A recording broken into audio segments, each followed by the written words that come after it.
I'm back on. What happened? You hear me? Yeah, I hear you. I got disconnected for some reason. It just dropped. Okay, Yossi's back. That's good. Okay, good. So where can we hear the shiur yesterday? I didn't know we were starting at 7. What would be the quickest way to hear it? If Danny Hassan is here, ask him on the chat. He'll send you the shiur tzvika. Oh, so he has it. Okay, very good. Because it's on YouTube and it's on another short here. Okay, great.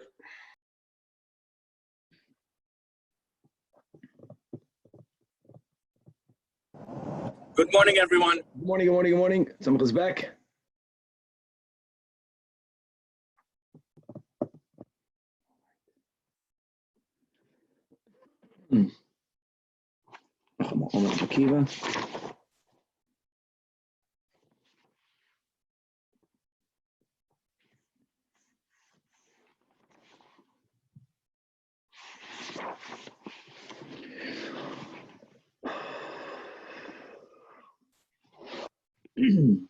All right.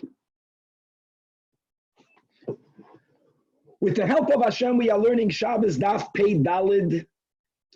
We are in the second topic of the Perek Amar Rabbi Akiva. As we mentioned, even though that we are really still not yet fully done with the sugya of Hoitzah, but this Perek begins with a series of 7 different halachas. All of them are formulated minayin shenemar.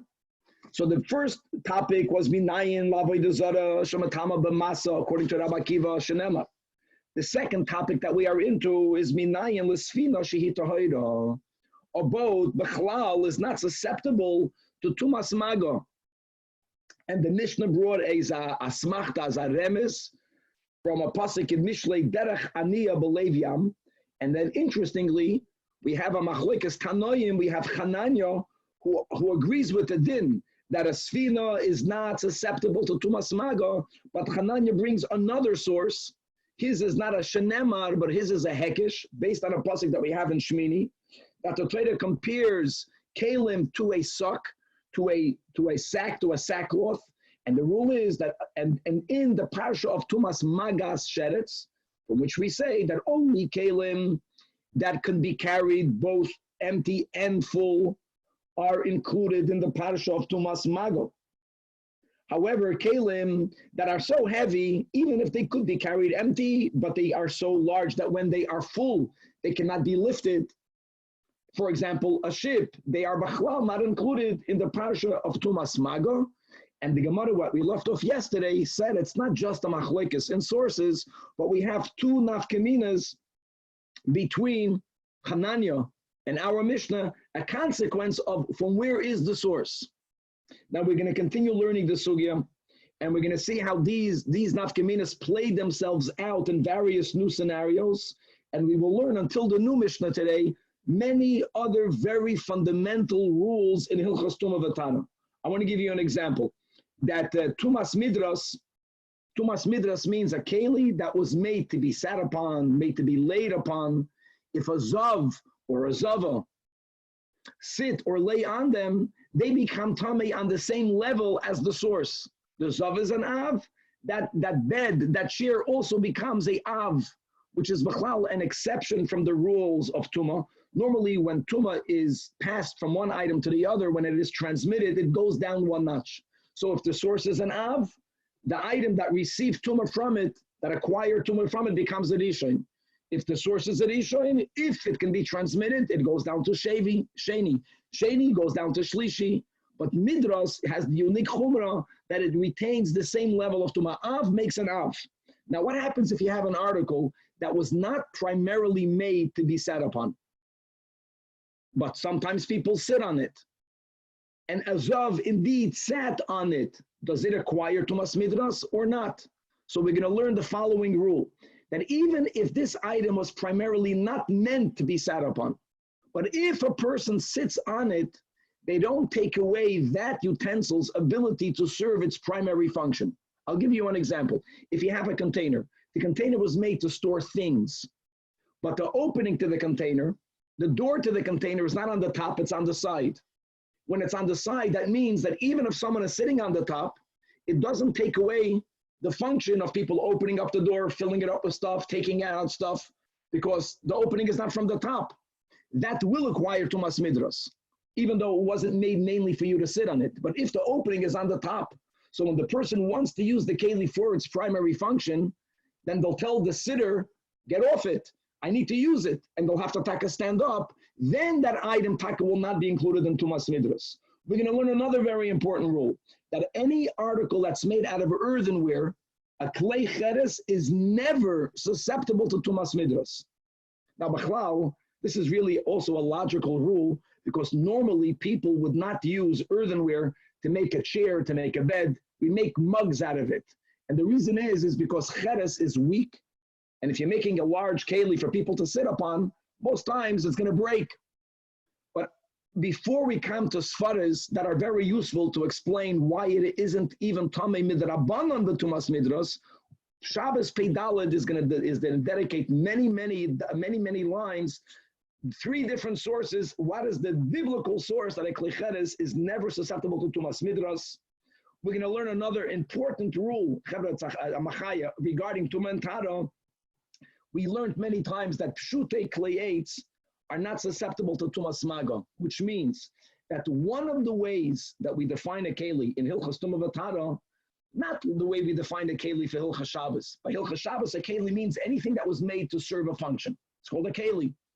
The Hilchas Tumah v'Tara, normally the rule is a keli means something that has a receptacle. It has a klei kibul. That means it has a physical indentation in which you can put something and take something out. And if you have flatware, so there's a general rule that if the flatware is made out of wood, it is not susceptible to tumas maga.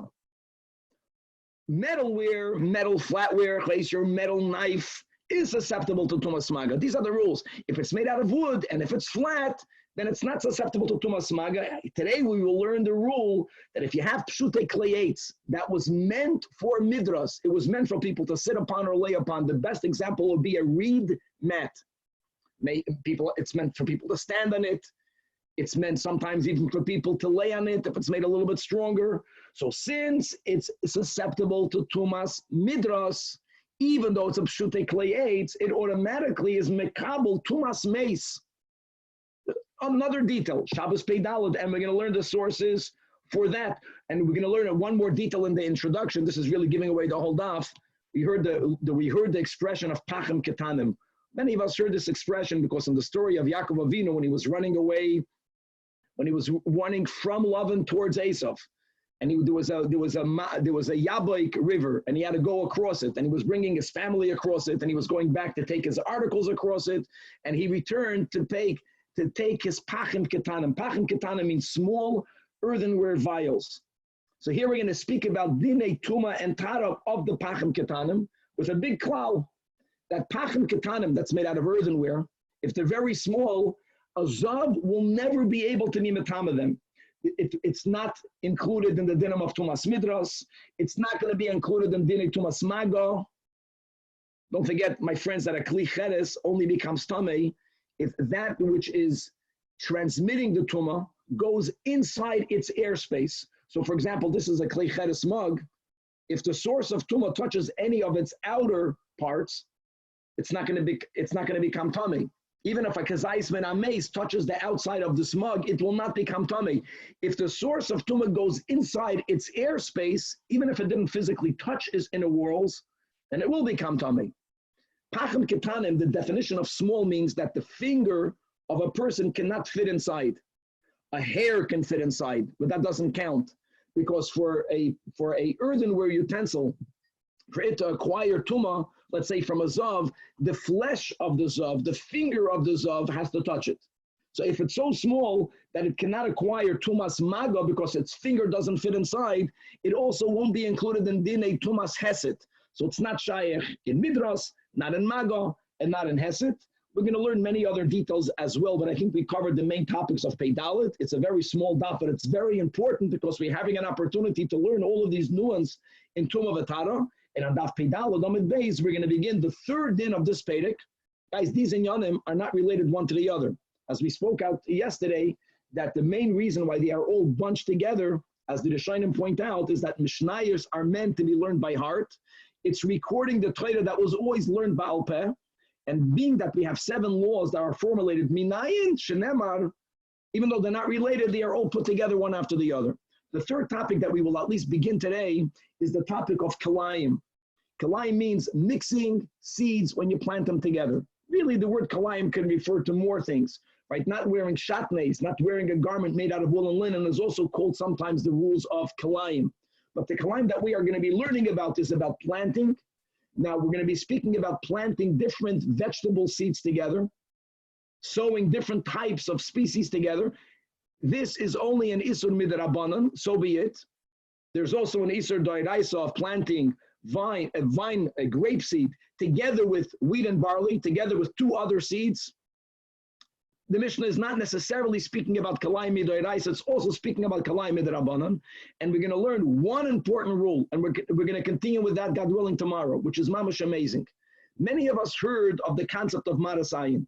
Marasayin normally means that even when I'm doing an activity that is really, by the letter of the law, kosher, okay, if it gives off the appearance that I'm doing something that's not okay, and it's not that we're looking out of our own reputation, it's not to have a good reputation. We have to understand that we have the power to influence each other. That means that if I look up at you and I see you doing something, and to me it looks like that you're being slack in your observance, it's going to, so to say, have a bad influence on me. I'm going to say, if someone like you can violate Shabbos, for sure I could, God forbid. So we have a responsibility not to do things that give the appearance of wrongdoing. Now, normally people understand Marasayin as a din midrabanan.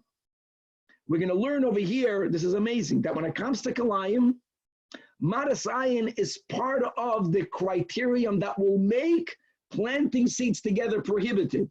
Meaning, when I plant 2 different seed types, 2 different species, but when someone looks at them, it doesn't look like they're planted together. As we'll give example, it looks like it's 2 separate vegetable patches, even though that they are physically so close to each other, that the fact is that they are both deriving nourishment from the same earth.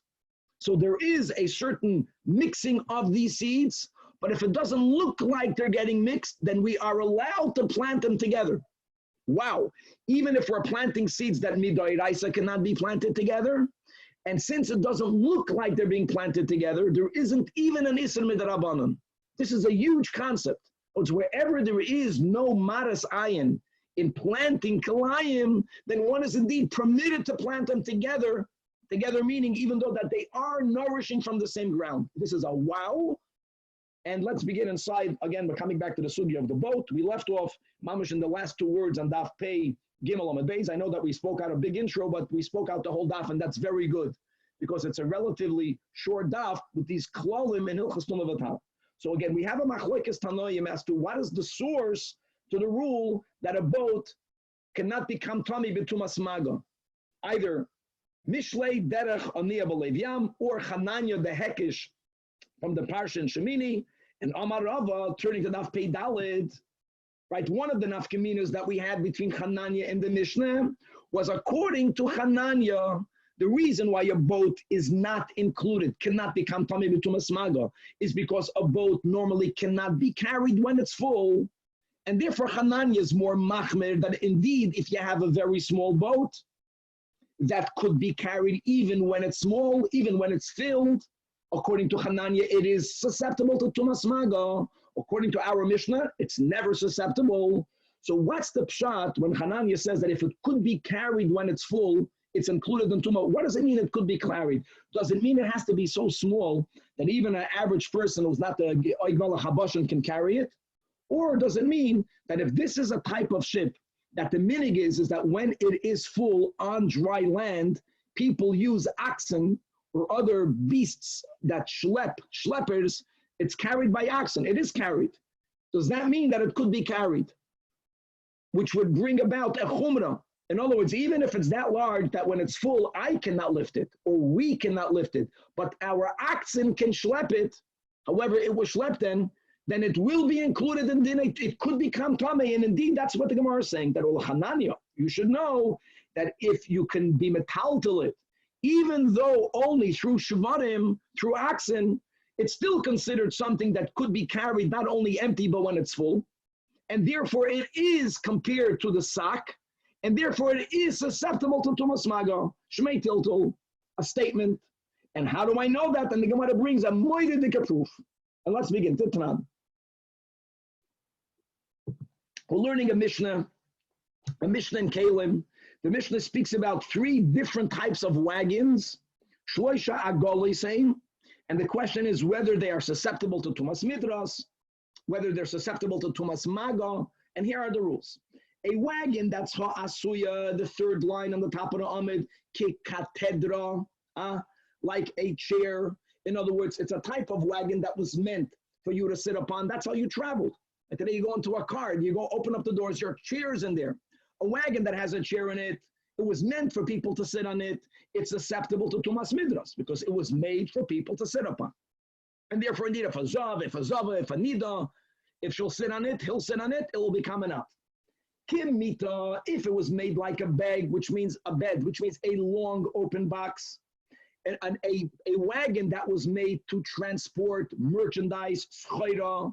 Now, my friends, if you have a wagon that was made to transport schayra, it means that it was not made for people to sit on it. But as we spoke out in our intro, even though it wasn't primarily made for people to sit on that wagon, what were to happen if you would sit on the wagon? So here the answer is, if someone would want to use it for schayra, they would kick you off it. They would say, listen, it was made to transport boxes, merchandise, and therefore even a secondary sitting use won't be allowed to happen if it's going to get in the way of its primary use, which is to transport. It conflicts with schayra. So therefore it's not susceptible to Tumas Midras, but nevertheless, it's considered a keli. Since it's considered a keli, and therefore Tamei Mace, it's excluded from Midras, but if something touches it, a mace, my friend, doesn't only mean a mace. If a sheretz touches it, in other words, if the source of Tuma touches it, Tumas Maga, it goes down 1 notch, but it becomes tummy. Now, what happens if it's a very large keli that was made to transport avanim? All right, a very large wagon, says the Mishnah, Tohoira Miklum. It's Bechlal, not susceptible to anything. So let's explain what does anything mean. We are separating the rules of Tumas Midras versus the rule of Tumas Maga. It's not susceptible to Tumas Midras because, again, it's a large wagon meant to transport merchandise. And if a person will sit on it when the balabas wants to use it to transport merchandise, he'll kick the person off. The secondary use of sitting conflicts with the primary use. Why is it not included in Tumas Maga? Because we're speaking about a wooden wagon and it's flat. Why is it considered flat? This is important because even if it's physically circular, these types of wagons were made with large holes in them. They were primarily made to transport large rocks. And therefore, if the holes are even big enough that if you were to put pomegranates in it, rimoinim, they would fall out of their holes. Halachically, that's the rule. Any keli that has holes in them that a rimoin can go out of is not considered the clay kibble. It's not considered the receptacle because it can't hold pomegranates. And therefore, it automatically falls into the category of pshutei klayates. Okay. What's the purpose of the holes? The purpose of the holes is that if I have woods that are not perfect, and therefore I cannot put in them anything that needs to have a proper holder, I will at least use them to transport large items. In other words, it gives me the opportunity of using schayra, using a raw material that's hardly good for anything else. So it was common that wagons that were made to schlep large boulders had large holes in them. The moment that it has holes, it becomes a pshutei klayates.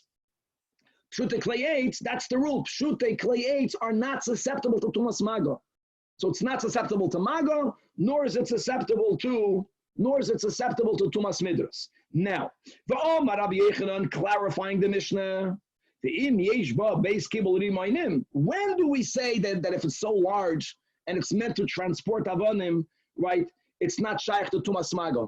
Again, that's only because normally it was so farlechert that even Rimaynim fly out of it. But if the holes in them, first of all, if it doesn't have holes, Tzvika, could be it didn't have holes. Or even if it has holes, but a rimoin would not go out, then we don't view it as a pshutei klayates, then it's a bona fide keli, and even though it's not meant for people to ride on, and therefore it's never susceptible to tumas midras, but tamei meis, it's shaykh to tumas maga. Now, let me ask you a question, my friends. We're speaking about a wagon that was meant to transport rocks, which means it's a very large wagon. And l'chura, when you put rocks indeed in its cargo, a human being doesn't have the koyach to schlep it. So here's the question. As we just learned from the pasuk in Shemini, that any article that cannot be carried when it's full is not susceptible to tumas maga, why will Rabbi Yechanan say that if the holes are not that large, if it holds, a rimoin won't fall out, it will become tumas maga? Why? Why? You can't carry it when it's heavy. What is the answer? No, we're speaking about a wagon. Wagons are schlepped by oxen. They're schlepped by animals. And if an animal can schlep, then it is considered something that could be transported when full. That's the raya. And as the Gemara points out, did we not learn that another Mishnah, Shalosh Tevah, saying there are 3 types of chests, of boxes. One of them is Pischa Mitzida, that its opening is from the side, as we spoke about in the introduction. Even though a box is primarily made to be filled with merchandise, but if the opening to the box is from the side, meaning that if a person chooses to sit down on the top, people sit on the top of something, and I'm going to want to use it to fill it up or to empty it out, the person sitting on it is not getting in my way. That person is not conflicting its main purpose, even though it's not the primary use to sit upon, it is included in Tumas Midras. So if the opening is from the side, Tamei Midras, if the opening is Milmaila, a person sitting on it, that usage of sitting will conflict with its primary purpose, then Tamei Meis. However, the Mishnah says that the Haba B'mida, anything that's so large, so grandioso, that you can't carry it when it's full, is T'hayda Miklum. All of this is a build-up. So how can Rabbi Yechanan say regarding the Agolos, again, that if it can hold a Rimain, it's Mekabel Tumas Maga? Why? It's an Agola. It's made to transport stones. A person you cannot schlep a wagon filled with stones. The answer is no, because these wagons were harnessed to oxen, as were ships. That was the meaning, that if you have a shifala, that when it was full on land, people would take it to the waters by using oxen. That is considered something that could be transported full, and lechananya, it's included in Tumas Maga. Weiter. Midras klecheres, a klal. A midras that's made out of earthenware. It's a kelim that was made for you to sit on. It was made for you to lay upon it. It was made from midras. But if it's made out of cheres, then it is tahir.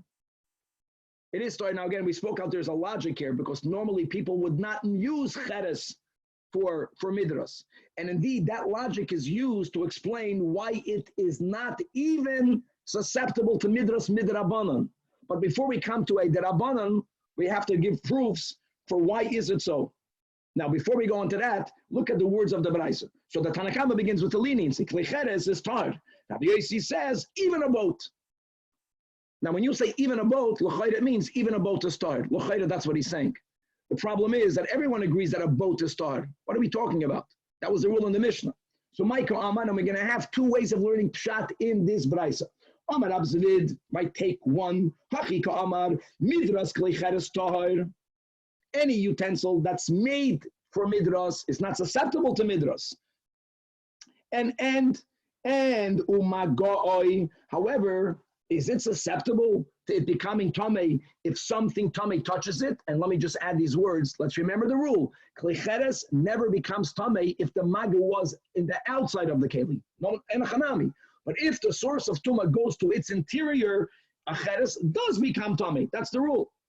Sfina shel cheres tameya will become tamei. Why will it become tamei? It must be because if that's the pshat in the chachamim of the Braisa, because they follow the sheet of Hananya. Hananya doesn't accept the source of our Mishnah. Guys, remember from yesterday, Hananya says that a ship does not become tamei because there's a hekesh between the various materials in the pasuk in Shemini, kleyates, beged, oir, sak. You know what material that pasuk b'chlal does not mention? Cheres. So this whole need of it being similar to a sak that can even be carried when it's empty and full equally, that's only for the materials mentioned in the pasuk. Cheres is b'chlal not mentioned. Sfina shel cheres is susceptible to tumas maga. It is susceptible. It becomes tamei. Rabbi Yossi Omer af hasfina tohira. He holds, no, a ship is never susceptible to Tumas Maga. Because Rabbi Yossi's source for this rule is from the pasuk that we have in the Mishnah, that Berach Aniyah B'Leiv Yam. Any Aniyah is Kiyam. Just like the Yam we learned to start Afsfina Tohira, Ketana Didon. Well, that will sound, so we have a Braisa, Ki'ilu, that's already speaking out the nafkamina between the Mishnah and Hananya. The problem is that Rabbi Yossi says, Af, also Sfina, he's saying these words to the Chachamim. If the Chachamim just finished saying a din that something is Tameh, and Rabbi Yossi argues, no, it's not Tameh, it's Tahar, don't say also. If you say Tameh and I argue with you, I say, no, Tameh. I don't say also. Also means I'm adding to what you're saying. If you are giving me a din of Tumah, and Rabbi Yossi says the words also, it means that he's being Makama even more than the Chachamim. He's adding something to Tumah. It doesn't fit. Maskiv le'raf papa, my af. Say, Elo amar af papa, no, hachi kamar. Tanakama says, Midrash k'licheres tahar. Again, we don't have a source yet, but that's the rule. However, if a keli is made out of earthenware, if something touches its interior, it becomes stomach. The shell aids, but if you have a utensil made out of wood, then whether it was made to be sat upon, whether it was made b'chlal to be a normal keli, whatever, it's even a clay midras. If something tummy touches it, it becomes susceptible to tumas maga. However, says the Chachamim, usfinas hayarden tohira ketana didon. It will always be tohira, because all boats are excluded from dinei tumas maga, because kiyam. Rabbi Yossi, the Chachamim, the Tanakama is speaking about dinei tuma, and he's adding, don't only say eitz is tamei. No, afshina is tamei to tumas maga like Hananya. Okay. Now let's analyze the law of the Braisa. When we give a klal that umidras kleicheres, any article that's made out of earthenware that was meant to be sat upon, to be laid upon, will not be susceptible to tumas midras, minalon the tahar. So answer number one, source number one, Amar Chizkiya, the Amar Kra, Pasuk and Parshas Mitzayra, regarding a zav, that when a zav touches, v'chish asher yiga b'mishkavoy.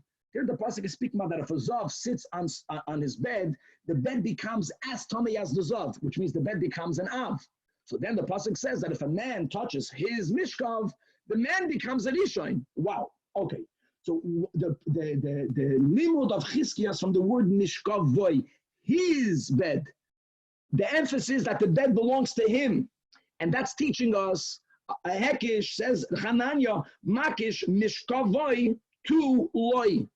We are comparing his bed to him himself. Mahu is like tahara b'mikvah, just like a zav can become tamei as a zav, but there's a way out, which is going to a mikvah. The emesis, if you remember, my friends, a zav really cannot have tahara on a mikvah. A zav has to go to a mayon, but it doesn't matter. We're using the general concept that he can become pure. Af mishkavai nami islay tahara b'mikvah. What type of mishkav becomes tamei b'mishkav or b'midras if it could become pure?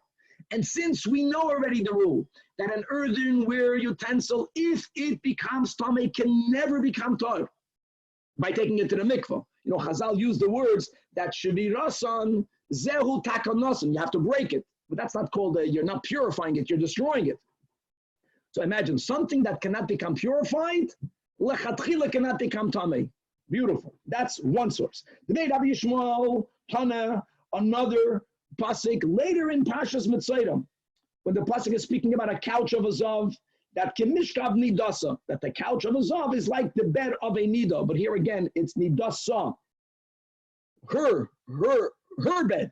So again, the same concept, Yallah. End of quote. Says the Beit Rabbi Yishmael, makish mishkav Allah, mahi, just like here we're speaking about a zava.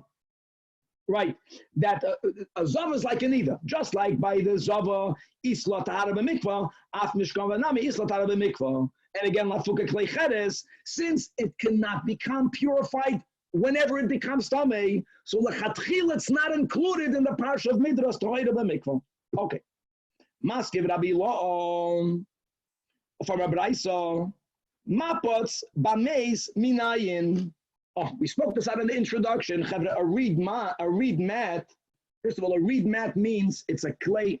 8 reeds is considered wood, And if it's a mat, it means that it's flat. It doesn't have a physical clay kibble. And yes, we have a klal that pshute clay aids are not included in tumas maga. But let's get into details now, which means that if a dead sheretz touches it, it will not acquire tuma. However, says the Braisa, that a mapatz will become tamei if there was halachic contact with a mace. Why would that be even? Isn't it pshute clay aids? So look inside the last Rashi in the Amid, right under the Tosfos, the end of the second to last line, going into the last line, the mace minayin shuhu, the last line in Rashi, tamei. No one is debating that rule. Nevertheless, how do you know that if you have a keli that's called wood flatware, but it was made to be sat upon, it was made to be laid upon like a mat, which means since it is susceptible to tumas midras, automatically, says the last line, mikabel tumas magas mace, maga b'mace. So, yeah, pshute clays are not makabel tumas maga, but if this is makabel tumas midras, it is included in the dinim of magas mace. So first of all, that's a rule, good to know. And now the question of the rice is, where do we know it from? Turning to the Fedal Amid Beis, it says the Braisa of Dinu.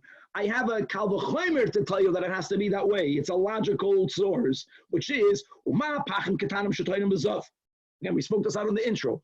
Azav pachim ketanim are earthenware utensils that are so small. The definition of small means that the opening to the keli is so narrow that the zav's smallest finger cannot go inside of it. So first of all, B'chlal earthenware utensils were hardly ever made for people to sit upon them, and certainly small earthenware utensils, if you'll sit on them, you'll break them. So it's not, you cannot sit on them.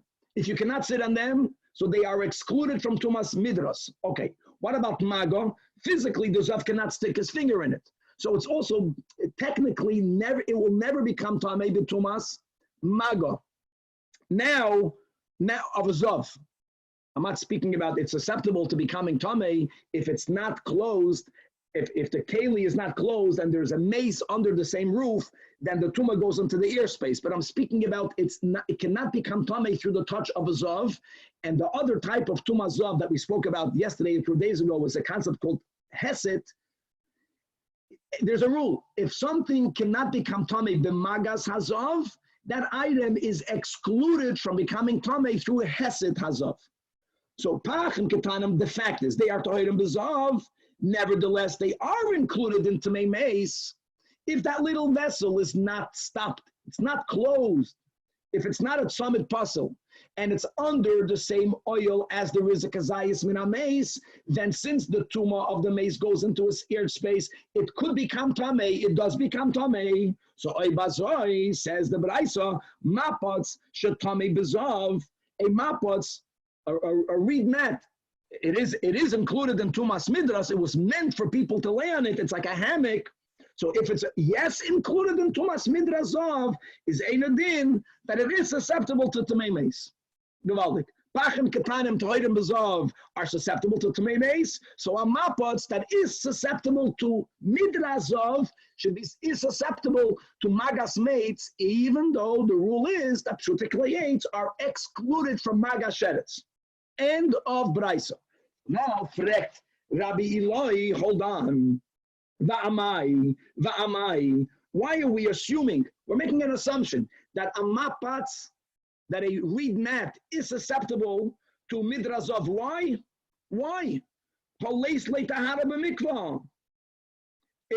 It's not. Look at this. What was the rule we had on Amadal? If something can not become tohira, it lachatchila cannot become tami b'midras.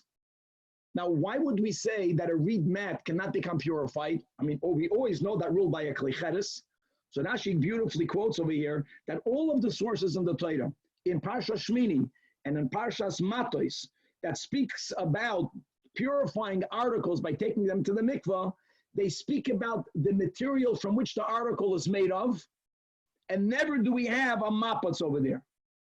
We don't have a mapatz over there. We do have klayates. But clay aids, like we mentioned in Hilchas Tumah V'Tara, not in Hilchas Shabbos, keli means something that has a receptacle.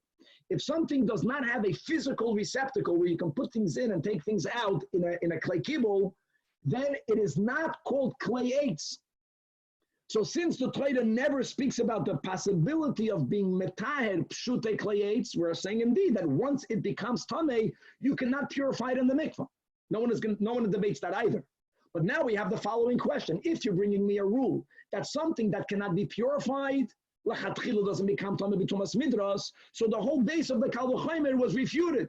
Who told you that a mappa says tamei b'midras? No, it cannot become tahir, so it cannot become tamei. That was his question. That's a great question. So Amalei Rab Chanina to Rabbi Elyahu. No. Shani Hassan, reading that is different. Amoida, I agree with you that pshute clay eitz, once it becomes tamei, it cannot become tahor by taking it to the mikvah. But you know what? Wood, not this flat wood, a clay eitz could be taken to the mikvah. So hoyel ve'ika b'minoi, since utensils in the class of wood, a keli from wood, could be purified, then all eitz, even if it's a flat eitz, could become tamei b'midras.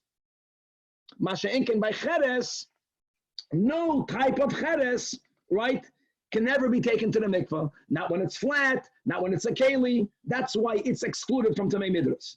Amalei, so Rabbi Elyahu tells Rab Chanina, Rachmana litzlan mahai daita. May God protect me from such logic.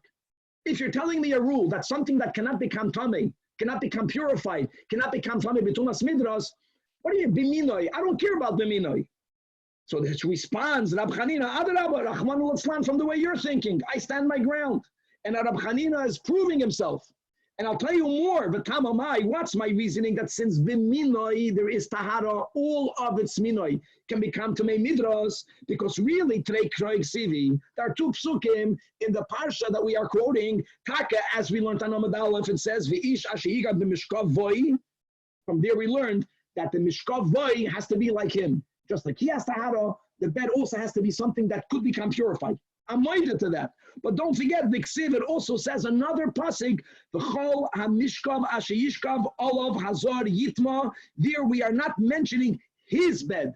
We're mentioning there the word mishkav stam, which would imply that any bed is included in tumas midras. So there is a stir in the psukim. Sometimes God says mishkav voi, and sometimes the Torah says mishkav.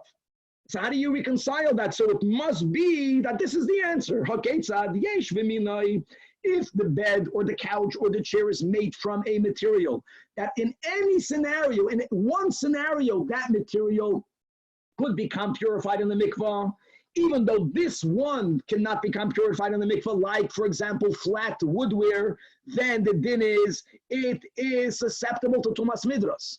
And that's the base of the din that we quoted in the Braisa, that mapatz is tamei b'zav, which is taka why the rule is it's susceptible to tamei meis, to magas hameis. However, when ein b'minai, then makish mishkav eloi. Okay. At Khan, we had two sources. How do we know that klei cheres is always tahar? It's not included in midras. Rava Amar, here's the third source, right? That cheres is not susceptible to tumas midras, that midras kli cheres toir mahache. It says in Parshas Chukas, v'chol kli pasuach, the kli in the pasuk, my friends, is speaking about an earthenware, that if the opening is not stopped up, asher ein samid pasul, right? Even if there's a cover, if the cover is not fastened, if it's not strong, it's called opened. And what does the Torah say? What does the Torah say? If it's ein samid pasul olav, then it becomes tamei if it's under the same oil of a mace. That's the pasuk, which implies ha yesh samid pasul. But if it has a cover that's tightly fastened, then toru. Now let me ask you a question. This is another rule we have to remember. Why is it tar?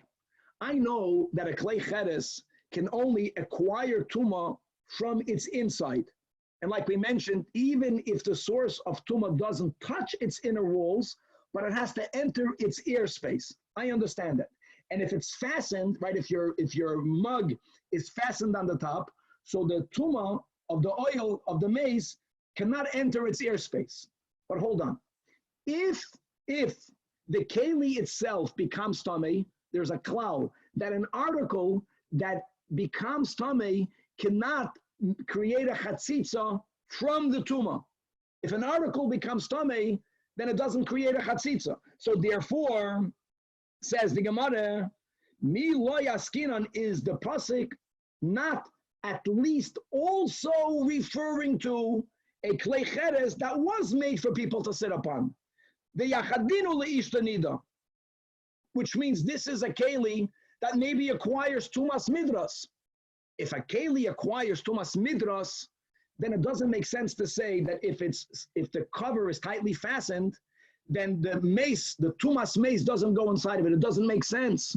Why doesn't it make sense? Because if the keli itself is tamei, it cannot be a barrier for tuma. Something becomes a barrier if it itself is tahira.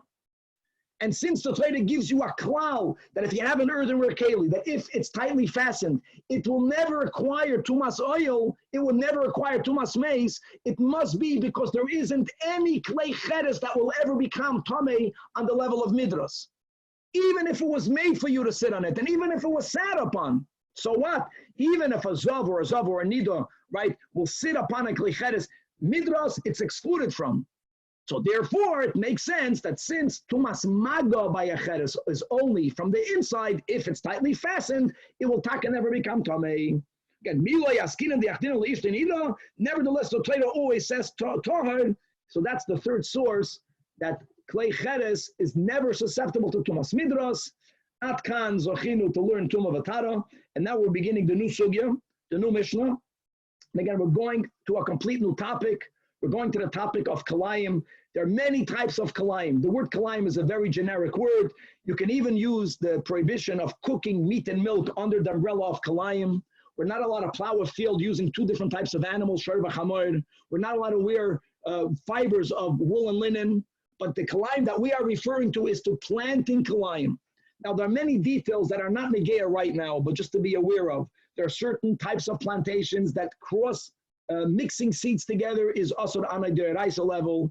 There are certain plantings of different types of seeds that are only asur anay derabanan level. It's also good to remember that if de facto there was such a mix of seeds, sometimes once it was done, we can derive benefit from it. I'm allowed to eat a tangerine, even though God, when he made the world, didn't make tangerines. People mixed two different seeds together. There are certain types of mixing of seeds together that if it was done, it remains asur. By kalayim, by klei akerim, it's asur b'hana'ah.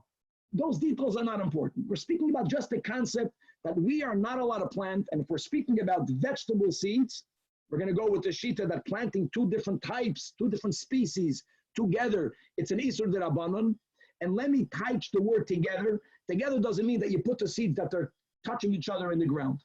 As we'll learn right now in the sugya, that when you plant any seed, the roots, when they go into the ground, they will take their nourishment from an area of 1.5 tefach in each direction.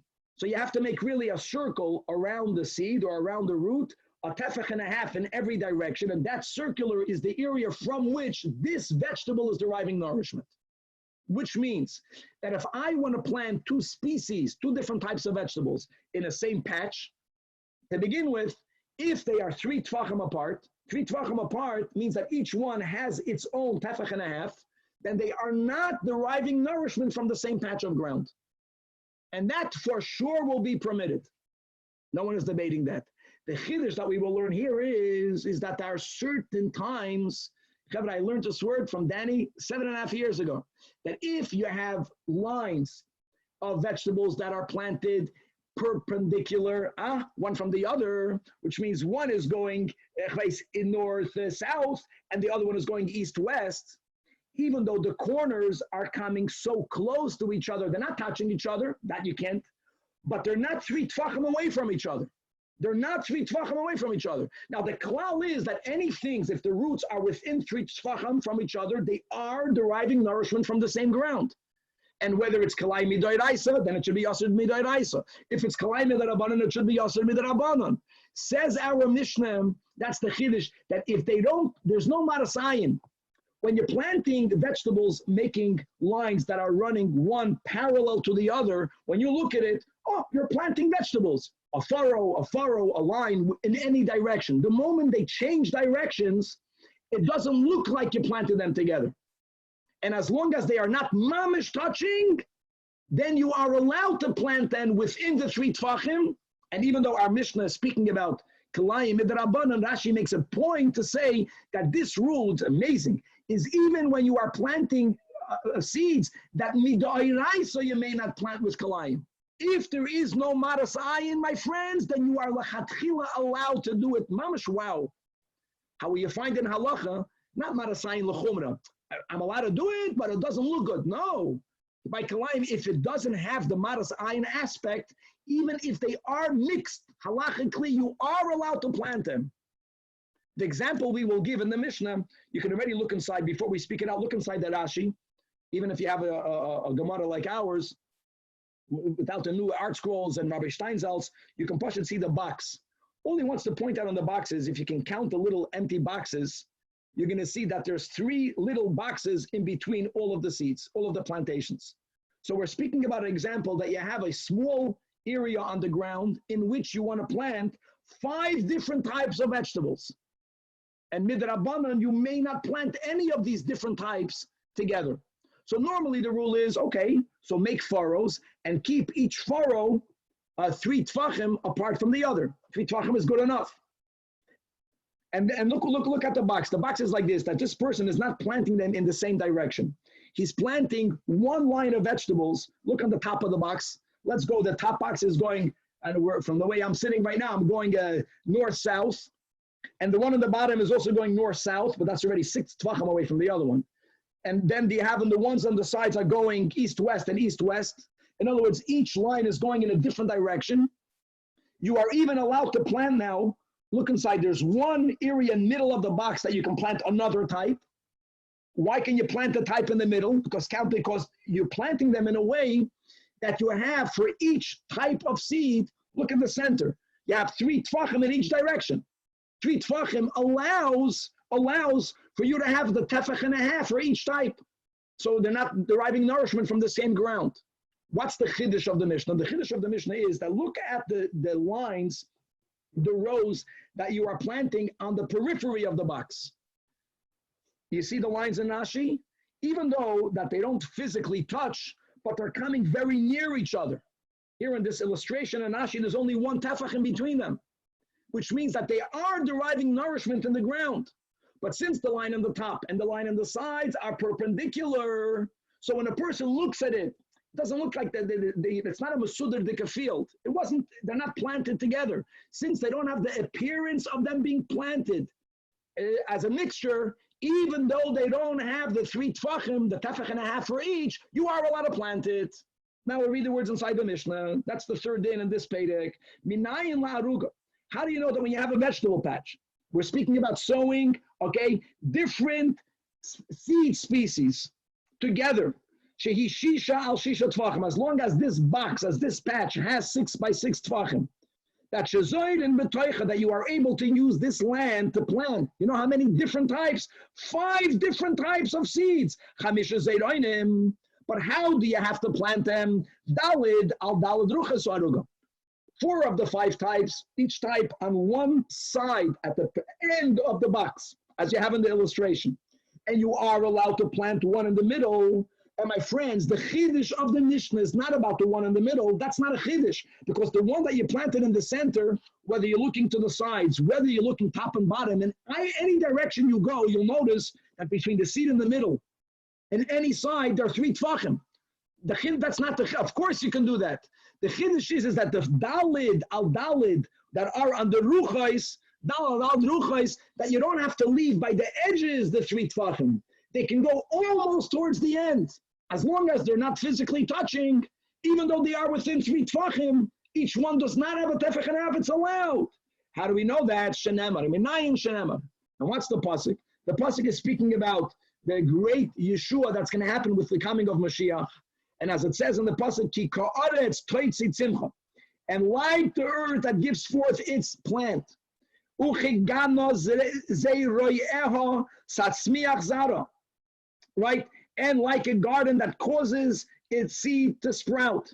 So you have in this pasuk many times sprouting growing forth mentioned, really, as we'll see, it's a total of 5, like the Gemara says. And loin zara, I'm sorry, uchegano zeiroi eha tatzmiach, end of pasuk. Says the Mishnah, zara is lashon yachid. Seed, it doesn't say. The Torah uses the word zeiroi eha. Zeiroi eha is seeds. The lashon nabim, nabim, that's how you can plant. You can plant, and 6 by 6, you can plant 5 types. So the Mishnah didn't finish. So the Gemara just clarifies. My mashma, how do you get to 5? I get it that there's a lashon nabim, but nabim only means 2. Amar Rav Yehuda like this. When it says, he begins quoting the pasuk. Kikar, it's toitzi simcha. So the word toitzi is a remes to one type of seed. Simcha is another one. Harei trei. Then that's what the Mishnah was emphasizing. Zeiroi eha, seeds, is another 2. The last line of them. Harei arba. And the final word of the pasuk, tatzmiach chad. So now there's a remes. We're speaking about 5 dir ha-chamsha or ha-chamisha. Daf pehei amud aleph. Now, since we came luhu l'rabbanan, the chamsha b'shita l'yonki mahadadi, that when you have a 6 tefach patch, right? The emphasis here is that if you are planting 4 on each side, 1 is planted in the middle. Now you see the one in the middle cannot be an entire furrow, because whichever way you will align it, it's going to come within the 3 tefachim.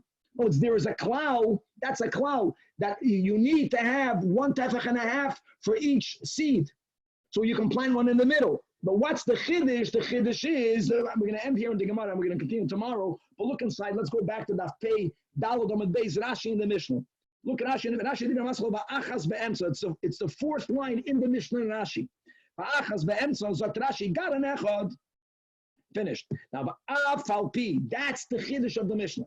Shakol eitzel hakaronis samuchim zelozeh.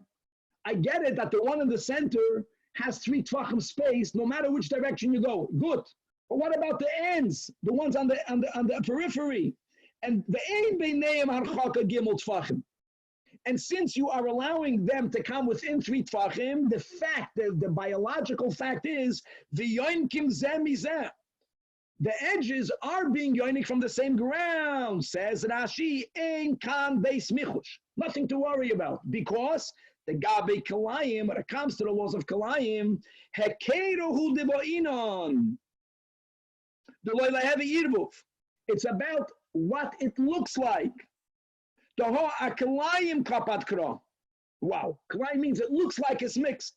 And Rashi continues to say, you should not think that the reason why we are allowed to have the periphery ones coming within 3 tvachim is because the Mishnah is only speaking about kalayim midrabanan. So maybe midrabanan, since it doesn't look like it's kalayim, you have a heter. Zakt Rashi, no, that this din that we're not chayish if it doesn't look like kalayim is afilu b'kilei akerem.